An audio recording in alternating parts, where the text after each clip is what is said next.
Waste generation in Lagos State appears to have been on the increase in recent times.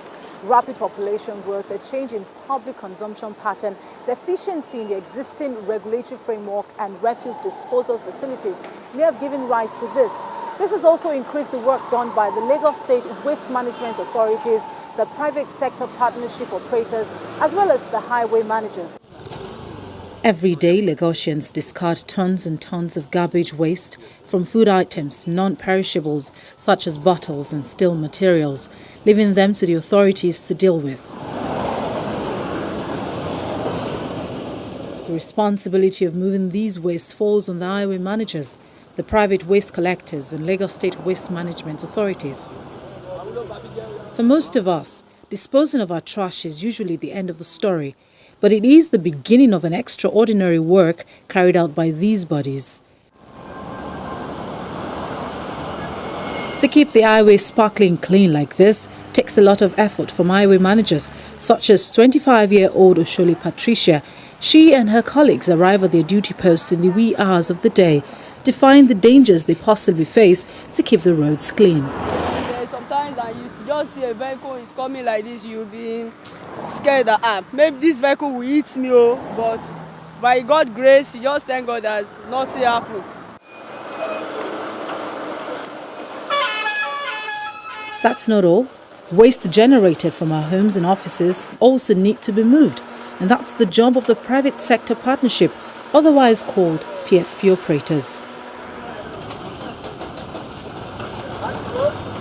In recent times, there's been a drop in the services rendered by the waste collectors, leaving some neighborhoods and roads littered with heaps of refuse.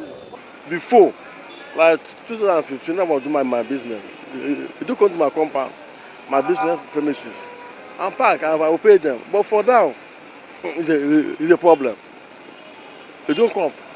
It's like within my own area, it's like it's allocated to a particular Loma franchise company.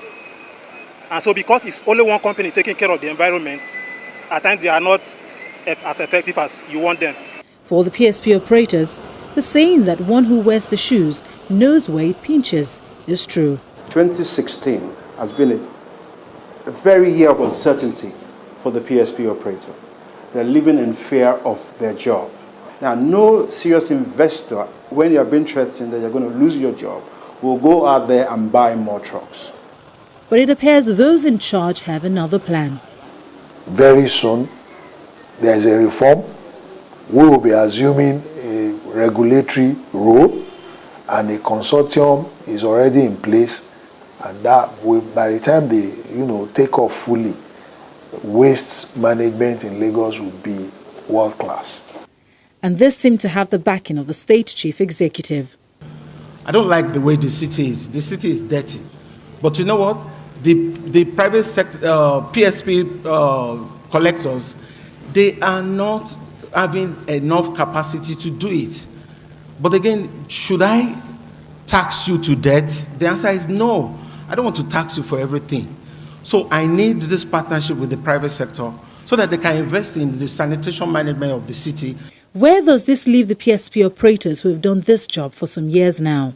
What the operators are looking for in this reform is that the reform should be built around the operators, because the operators, they are the engine room of this business. While the state government's move to make waste disposal and management in Lagos State more efficient may be laudable, it is also imperative to put plans in place to address the challenges emanating from the gradual withdrawal of the current PSP operators from the waste management chain to avoid turning the whole metropolis into a dump site.